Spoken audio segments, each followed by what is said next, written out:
Disclaimer, मेरी आप सबसे गुजारिश है, ये वीडियो सिर्फ एंटरटेनमेंट के लिए। मेरी वीडियो का मकसद सिर्फ सोसाइटी में गंदगी फैलाने वालों को साफ करना है, तो लिहाजा इस वीडियो को अपने दिल के फेफड़ों पे मत लेना। ज्यादा तबीयत खराब हो तो किसी अच्छे डॉक्टर के पास जाकर अपना इलाज करवा लेना। রাত তখন বেশ গভীর। স্টেশন বাজার থেকে নেমে শুরু হলো আজকের আমাদের ব্লগ। স্টেশনের কাছে ছিল সবজির বাজার। রাতের আলোতে বাজারটা বেশ জমজমাট। টাটকা সবজি দেখে মনটা ভরে গেল।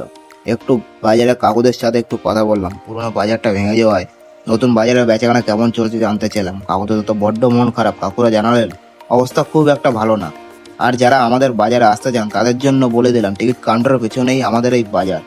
তারপর চলে গেলাম পাশের দোকানে, কারণ আমার বন্ধু দুদিন পরে মাংস রান্না করবে, তাই বাজার থেকে কিনে নিল দুটো ক্যাপসিকাম।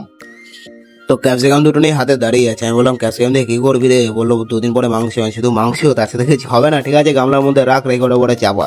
কাকু তখনই বলো না, ওটা ওখানটা হবে না, ওটা মাইনাস করা আছে, ওটা ওরকমভাবে চলবে না, দাঁড়া আমি দিচ্ছি। আর কাকু জিজ্ঞাসা করলাম, কাকু তোমার বেচাকেনার হাল কেমন? বলছি একটু বড্ড ভালো না রে ভাইপু, আর কি করা যাবে, নতুন বাজার, একটু তো চলতে দেরি হবে। বেশ, তারপরে দুটো ক্যাপসিকাম নিয়ে নিলাম। তার মধ্যে আমার দুটো সাবস্ক্রাইবার চলে এসছে। হ্যাঁ, মজা করছিলাম, সাবস্ক্রাইবার কোথা থেকে আসবে, এমনি ভিডিও ভাইরাল হচ্ছিলাম। সাবস্ক্রাইবার দুটো বন্ধু আসলে হলো কি ভিডিও করছে, আমার এই কাকুর বেচাকেনা হচ্ছে না। তারপর চলে গেলাম মিষ্টির দোকানে।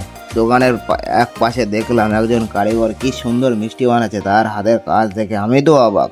একটু ভিডিও করে নিলাম আপনাদের দেখানোর জন্য। আর অবশ্যই কমেন্ট করে জানাবেন, বলবেন এটা কি বানাচ্ছে কাকু, দেখি কে কতটা খেয়েছো আর কে কতটা জানো, এটার নাম কি এবং কিভাবে তৈরি করছে। দেখতেই পাচ্ছেন মিষ্টি জলের মধ্যে চোবাচ্ছে।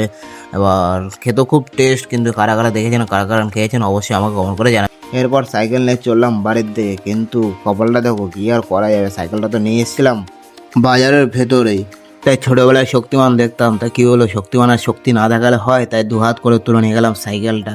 আর আমার কাছে এসব কাজ, ছোটো বড়ো কাজ কোনো ব্যাপার না, ঠিক আছে, তো এইসব কোনো ব্যাপারই না।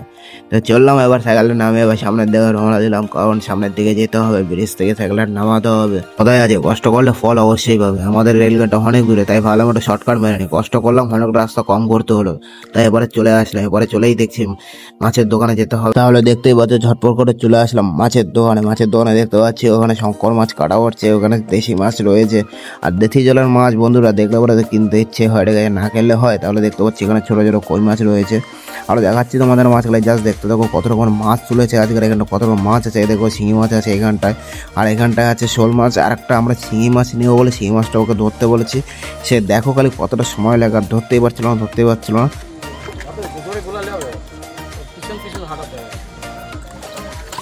পারবে না আজকে সারাদিনে। কি হয়েছে আব্দুল, এত লোকের সামনে যদি দুটো মাইনা ধরতে পারি, মান সম্মান থাকবে? বিয়ে কবে করবি? দেখ কত মানুষ এর মধ্যে। তো ওখানে মাছ ধরতে হতে ভালো, তোমাদের একটু দেখে দেখো গামলার তলায় এগুলো কি মাছ, কমেন্ট করে অবশ্যই জানাবেন, ঠিক আছে গাইস।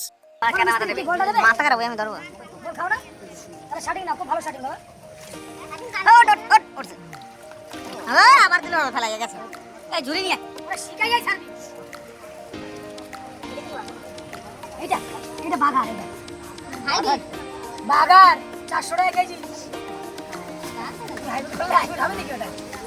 আর এই মাছটা দেখো বন্ধুরা, এই মাছটাকে আমার খুব ভালো লাগে, নাম হচ্ছে পাবদা। তারপর মাছ কেনা পরে চলে আসলাম মুদিখানার দোকানে। বন্ধু আখের রস বিক্রি করে, তাই দুটো গ্লাস কিনবে বলে এই গ্লাস কেনার মাঝে এই ভাইটার সঙ্গে একটু কথা বললাম। ভাইরে বললাম তোকেও কিন্তু ব্লগে নিয়ে নিচ্ছি, বলো না না আমাকে ব্লগে নিও না, লজ্জা আমি মুখটা ঢেকে দিয়েছিল। তার উপর তাই লজ্জা পাচ্ছিল বলে তাই ভাবলাম ওকে নিয়ে ভিডিও করাটা উচিত হবে না, তাই ভিডিওটা বন্ধ করে দেখতে ঘুরিয়ে নিলাম।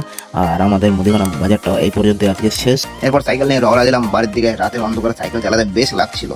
এই ছিল আমার আজকের রাতের বাজারের করার গল্প। বন্ধুরা কেমন লাগলো আমাদের আজকের ব্লগ? আশা করি আপনাদের ভালো লেগেছে। যদি ভালো লেগে থাকে তাহলে অবশ্যই লাইক, কমেন্ট আর সাবস্ক্রাইব করে আমাদের পাশে থাকবেন। আপনাদের সাপোর্ট আমাদের কাছে অনেক মূল্যবান। ধন্যবাদ সবাইকে আমার ফুল ভিডিওটা দেখার জন্য।